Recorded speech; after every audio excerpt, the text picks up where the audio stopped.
Ако еден народ сака да си ја сочува својата култура, мора постојано да создава нова и нова култура.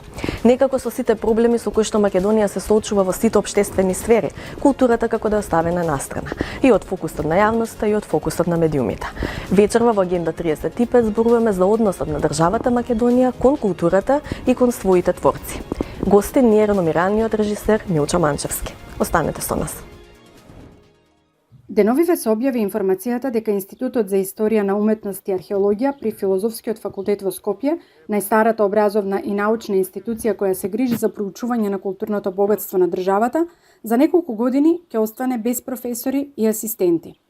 Станува збор за студиска програма од национално значење која, ако сгасне, сериозно го доведува во прашање кадровскиот капацитет за заштита на културното и материјално богатство. Ова е само еден од бројните поразителни факти колку всушност малку се грижиме за заштита на културните и археолошки артефакти. На оваа тема разговаравме со Весна Ивановска-Илиевска, дипломиран историчар на уметност со археологија и коосновач на порталот Умно. Во моментот состојбата на овој институт е најлоша, затоа што кубурат со професорски кадар, немаат асистенти. Во моментот имаат само 9 предавачи, еден од нив годинава заминува во пензија и во перспектива од 5 години таму ќе остане затоа што сите се веќе во доба пред пензија. За неколку години институтот ќе остане само со 3 професори и од тоа алармираат дека практично нема да може да функционира. Отсуството на стручни кадри кои ќе работат во музеите, галериите и институциите кои имаат законска обврска да го чуваат и промовираат културното наследство, доправа ќе биде проблем, но отсуството на стратегија, визија и посветеност во оваа област ја доведуваат земјата во тотално незавидна ситуација. Значи, ние се доведовме до една ситуација во 30 години независна држава да имаме многу полоша заштита отколку да речем пред Втората светска војна, затоа што основно правило во археологијата вие, ако не знаете што да правите со еден локалитет, воопшто не го чепкајте. Оставете го на генерации кои што ќе знаат што да прават со тоа. И во принцип најлоша работа е да отворите еден локалитет и да го оставите на забот на времето. Проблемите се многу комплексни и се збират сите овие нешта што ги спомнавте. Значи партизираноста е длабоко навлезена во сите пори на нашето општество. Ова не е изолиран случај. Вработувањето во последните десетина години со балансерот кој што е произвелезен од рамковниот договор, значи основа за вработување сите огласи се објавуваат на тој начин. Заради таа потреба да биде да се избалансира националноста, не испадна националноста дека е поважна од стручноста на овие работни позиции. А проблемот тука лежи затоа што сиве овие работни позиции бараат исклучително стручен кадар кој што се создава со години. Бројните проблеми во областа ги лоцира и Државниот завод за ревизија, кој во минатогодишниот извештај нотира недоречености и недоследности во законската регулатива, неприменливи законски решенија, отсуство на стратешки плански документи, отсуство на редовна грижа и обезбедување на локалитетите, но и сериозен недостиг на инспектори. Во овој момент во Управата за заштита на културно наследство има околу 50 вработени, има само еден инспектор за културно наследство и еден надворешен соработник. Тоа е недозволиво. Во 2004 година кога се формираше Управата за заштита на културно наследство беа најмалку 5 инспектори, така што и тука има голем проблем. Последиците од катастрофално лошата состојба во заштита на културното и материјално богатство на земјава се непроценливи. Бројни локалитети се уништени, но соодветно конзервирани или пак оставени на забот на времето. Штетите се големи, првенствено затоа што само минатата година сведочевме дека неолитскиот локалитет Влахо кај Пелагонија беше уништен, значи слоеви беа неповратно уништени заради ископи на јаглен, значи тоа некој го дозволил. Таа некоординираност помеѓу институциите доведува до вакви ситуации. Друг пример е да речеме Билазора. Билазора е многу интересен пример затоа што Билазора, која што се претпоставува дека е веќе има и научни докази за тоа дека е пајонската престолнина на пајонците. Билазора е убицирана во 70-тите години од професорот Иван Миколчич. И ние во независна Македонија го ископувавме овој локалитет. Сите останати стоби Хераклеа се ископувани и истражувани во рамките на поранешната држава во 70-тите години претходно. Билазора почна ископувања неколку годишни и работата запре. Значи, кога дојде време да се конзервира локалитетот, едноставно работата запре. Од 2019 мислам дека немаше никакви активности таму. Се направи мала галама и почна да се случуваат нештата. Мислам дека лани веќе се случуваше конзервација на тој локалитет, заштита на оние ископаните слоеви. Дополнителен пример е со црквата со Старо Нагоричане, каде што се одвивала несоодветна конзервација на надворешниот, на партерниот дел од црквата. Алармира и професорите кои што дале согласност во управата за заштита на културно наследство да се ископува, да се работи тој проект, апелира да се стопира и така натаму. Еден од ретките позитивни примери на успешна заштита е локалитетот Стоби. Да речеме, добар пример е Стоби, кој што пред 15 и повеќе години од археолошки локалитет, растргнат помеѓу надлежности на повеќе институции, прерасна во национална установа, сама за себе да се грижи, и Стобиот тогаш цвета, нема никакви проблеми. Се случуваат таму археолошки школи за конзервација, за археологија, соработка со фондации странски. Тоа е еден од добрите примери кои што верувам дека треба да се следи таму каде што има место. Негрижата за сопственото културно-историско наследство и отсуството на стратегија и план како истото да го заштитиме и промовираме, според Ивановска и Илиевска ќе не доведе во ситуација да не си го познаваме сопственото културно наследство, да го студираме и проучуваме на странски факултети и ќе се доведеме во ситуација наместо да се гордееме со сопствената историја, да не знаеме какво богатство всушност имаме. Господине Манчевски, добар ден, благодарам што сте дел од Агента 35. Чесно е да се каже дека Македонија нема подобар, попризнат светски и пореномиран режисер од вас, но последниот период некако помалку јавноста е фокусирана на вашата работа и вашите признанија, а повеќе на друга улога во која што се најдовте, а тоа е укажувач на корупција и коруптивни процеси во дадени државни институции. Како се случи сето тоа и раскажете малку за таа ваша улога? Мислам, тоа не е професионален ангажман, ама со оглед на тоа дека многу се бавам со тоа последнава година, испадна дека ми е и професионален ангажман да бидам укажувач. Почна пред 4 години, кога Агенцијата за филм ја пријавив за незаконско работење, во суштина за корупција и заместени конкурси. Тогаш антикорупцијска на моја пријава состави, значи, го испита случајот и најде, го потврди тоа што го тврдев, значи пронајде корупција во Агенцијата за филм. Transparency International поднесе и кривична пријава против тогашниот директор на агенцијата, антикорупцијска побара тој да биде сменет. Во меѓувреме имаше нов директор и работата не само што продолжи, туку стана и полоша. Јас повторно пријавив затоа што сметам дека моја граѓанска должност и затоа што мислам дека секој мора да почне од својот двор. Јас не се разбирам во здравство или во енергетика или во урбанизам, ама знам што се случува во филмската дејност и знам како треба да се прават филмови и како честно можат тие да се финансираат. За жал, лани 3,5 милиони евра државата потроши на филмови, не се сними ни еден филм. Јас ги пријавив луѓето во Агенцијата за филм и луѓето кои соработуваат за судирни интереси и од тогаш почна еден обид за страшна одмазда, за да не се зборува за нивниот криминал. Тие почнаа да измислуваат работи, ми поднесоа кривична пријава, која е тотално неоснована. Го искористија тоа за да ги блокираат моите проекти, и предходниот, и идниот. Значи да го блокираат Кајмак, кој е завршен пред година и пол, кој е продаден веќе во скоро 50 земји, кој играше на, не знам, 2-30 фестивали, има 10 меѓународни награди, значи завршена е дистрибуцијата, а агенцијата не си ја исполнува својата обврска кон тој веќе завршен филм. Значи луѓето остануваат недоисплатени.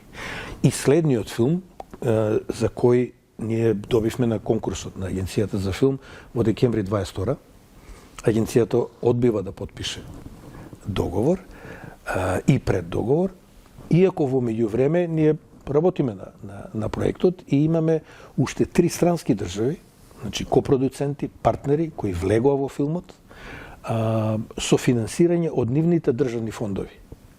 Значи, имаме еден абсурд кој мене не ми е нов, затоа што слично беше и со пред дождот.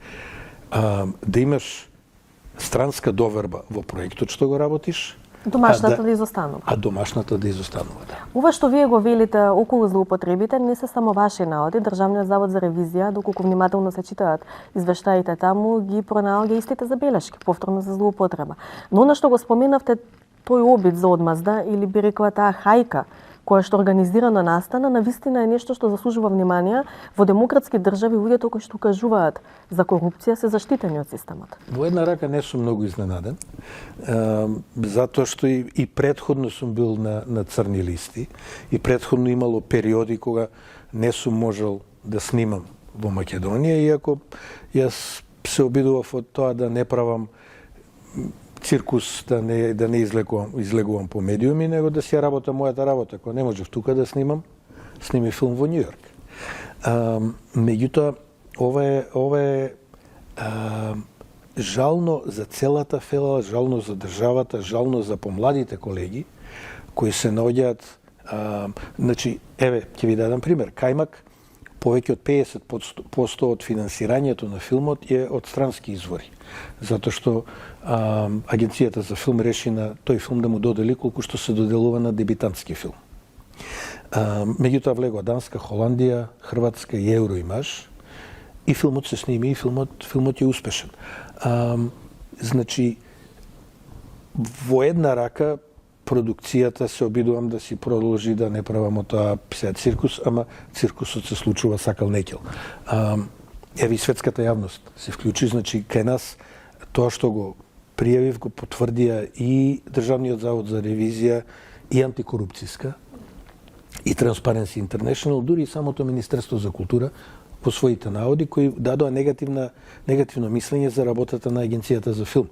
Од светот И не открија корупција кај вас, затоа што имаш инспекција од Министерството за во мојата фирма дојде инспекција, ја испита и не откри. Значи,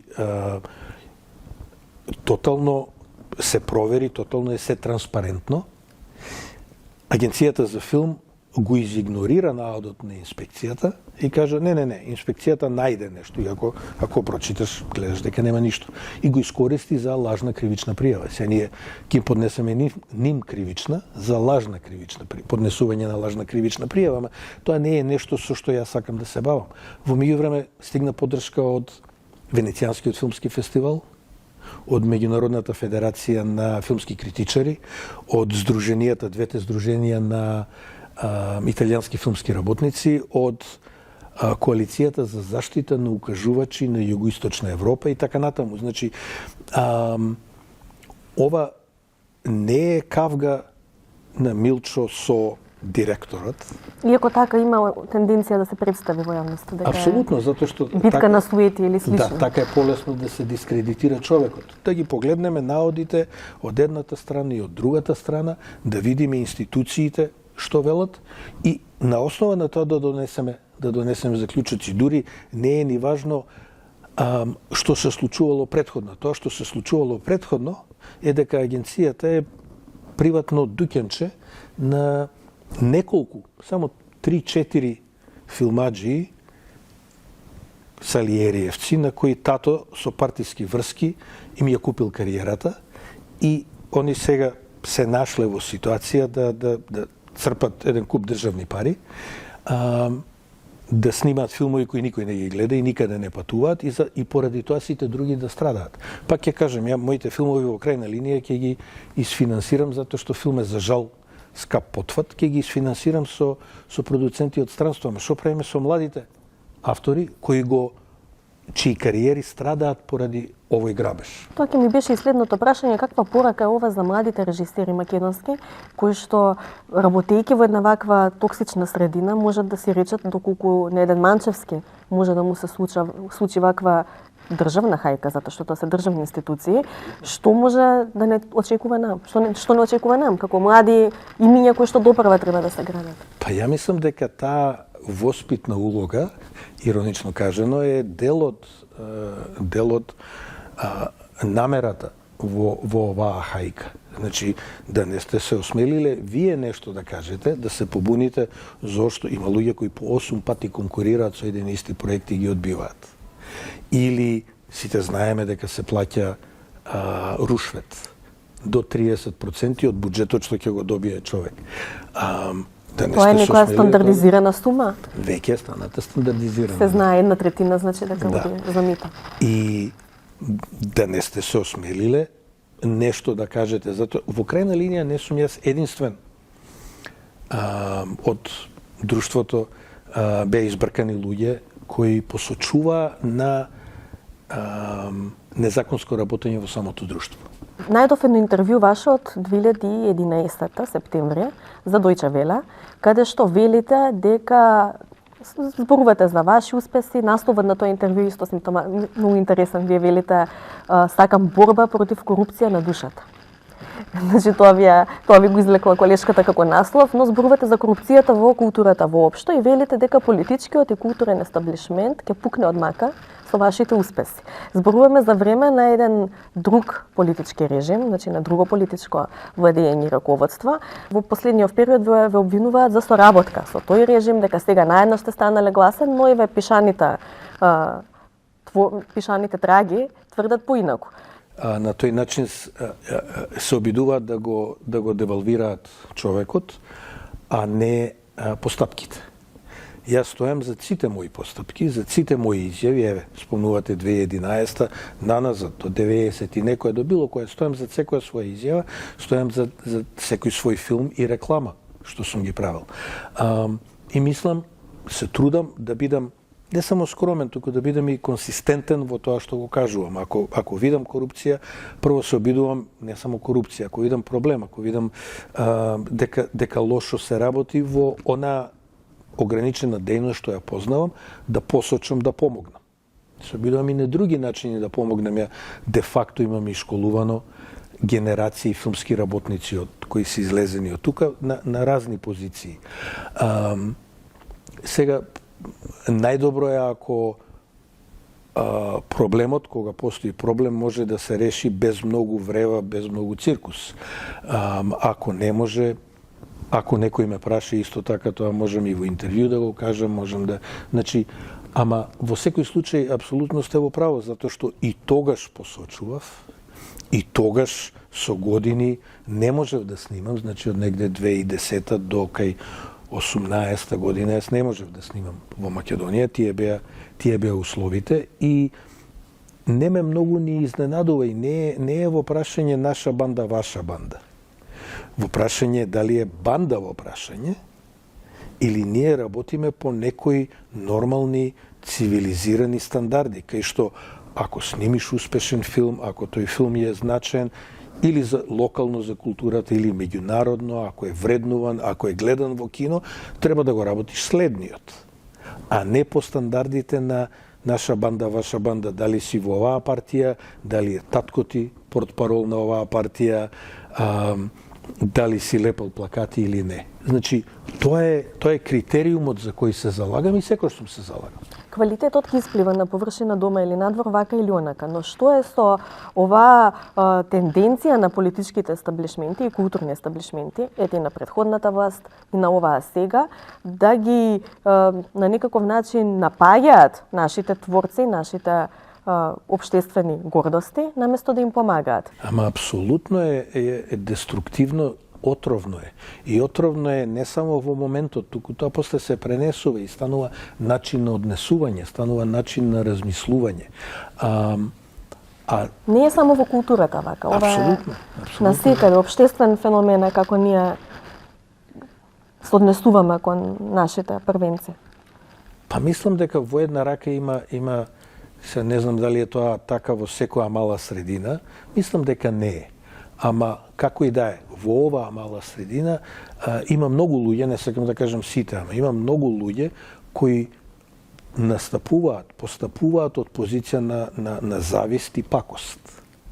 И сега ако постапуваш од таа позиција, ти не се бориш, да научиш, да купиш, да украдеш и да го воздигнеш и своето дело и себе, туку ако, доколку се чувствуваш фрустриран, сакаш да бидеш на ниво на некој кој нешто достигнува и тогаш се обидуваш него да го симнеш на твоето ниво во кочината.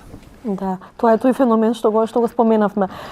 Колку вие работите со студенти, работите со млади луѓе, малку една поширока слика да ми дадете за културата кај нас. Значи каква е состојбата и колку сите овие негативни случувања влијаат на општата апатија? Културата треба да биде канаринецот во рудникот, кој прв го согледува тоа што се случува и зборува за тоа. Покрај тоа треба и да создава убавина која е у суштина многу важна, затоа што те оплеменува како човек. Секој човек го оплеменува убавата уметност. За жал, ќе кажам, партизирана е, тоа е... Еуфемизам. Да, тоа е еден куп проблеми собрани во едно зборче. Ама тоа значи дека ние зборуваме за идентитет, зборуваме за име, зборуваме за јазик, а таму кај што тие треба на дело да се потврдат, да се бранат, да се докажат. Убаво е да твориш во тој јазик, ги сосекуваме. Значи, мислам, колку е тоа само деструктивно во културата. Сега ќе кажеш, и вистина е тоа, дека уметникот има порив да твори и ќе твори независно што и да се случува. И така е. Нели, ти можеш во пустина да седнеш и да напишеш песна и да отсвириш песна. Ама обврска на општеството кон себе и кон идните генерации е да ја гаи културата и да ја поттикнува културата и честно да ја поттикнува. И имаме многу примери кај што дури и тоталитарни режими биле не секогаш, ама има случаи кога они биле фер кон собствената култура. Ова кај нешто се случува во моментов, не само во моментов, со години и години. Не е убаво и лошо се одразува на тоа кои сме и кои ќе бидеме. Апсолутно. Вие во моментов се занимавате, како што и сам рековте, добивте една улога на борец против корупција, гласен укажувач и така натаму. Не сакајќи, меѓутоа тоа е факт. Колку тоа ви одзема време од она што навистина треба да го работите и колку е деструктивно и од тој аспект, дека вие сега наместо да се занимавате со тоа што најдобро умеете да го правите, треба да водите битка со ветерници или да преземете улога на некоја државна институција која што треба да се бори против корупција. Па, тоа што е интересно е што имаше неколку државни институции кои го потврдија тоа што јас го кажував. Но тоа се обично независни тела. Па дури освен Министерството за култура кој па да, ама еве и ДЗР и антикорупцијска, да, независни, ама они се дел од екосистемот. Меѓутоа оние кои ја имаа силата да постапат, не постапуваа. И тоа многу конкретно, многу директно одбиваат да постапуваат за да ја заштитат филмската дејност во Македонија од плечкосување и уништување на квалитетот и на критериумите. Колку ми одзема? Па ми одзема, ја до сега веќе требаше да завршам со снимање на следниот филм, кој беше, веќе спомнав, поддржан званично од Агенцијата за филм пред некои 14 месеци, за кој веќе има тристрански партнери со нивните држави кои се влезени во филмот. Од друга страна, не знам, секој е зло за добро, валјда ми дава повеќе време малце да созрее проектот, ми доаѓаат нови идеи па влегуваат во филмот. Не знам, еве, Прашина 6 години го пакував, 7-та година го снимав. Би било поубаво овој период и оваа енергија да ги потрошев на правење филм, ама не и се, тоа е. Да, како очекувате да се заврши целата оваа сага? Јас имам поднесени кривични пријави. сме на управен суд, сме на граѓански суд. Значи, во тек си е постапката? Постапката е во тек. Не само тоа, него јас се надевам, очекувам дека и во овие структури владеачки ќе има слух, ќе има, после целата таа епопеја, директорот на Агенцијата за филм беше сменет пред 2 недели. Сега има нов директор за филм и се надевам дека ќе имаме фер однос, дека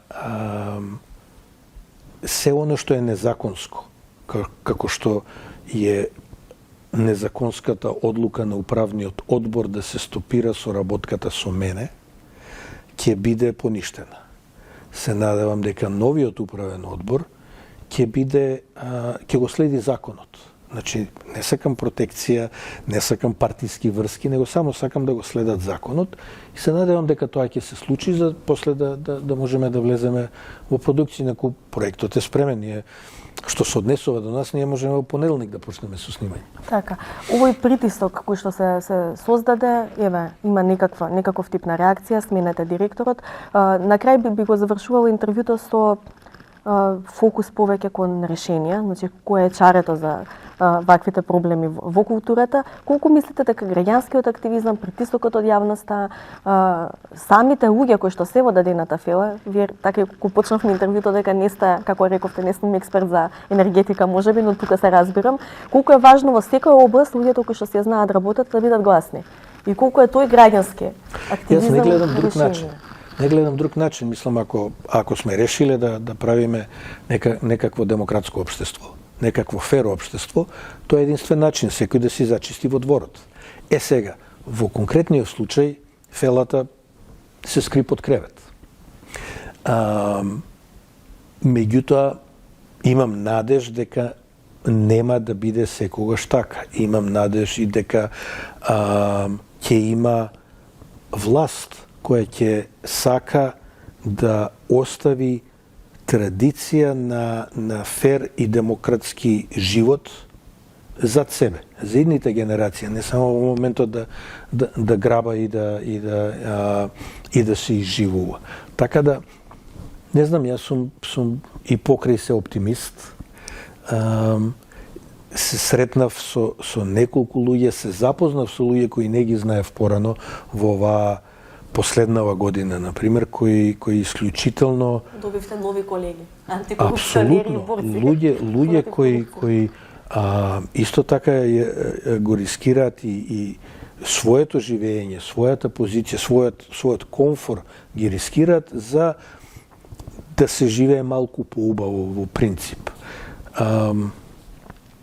Мислам, така се создава традиција, така се создава средина, се создава и се губи. Значи, ништо не е дадено. И очекувам, се надевам дека да, секако со притисок, со граѓански активизам, меѓутоа не со граѓански активисти кои се крлежи за приходи, кои ја користат формата на граѓански активизам за комотно да живеат околу луѓе кои фактички сработуваат нешто и помагаат.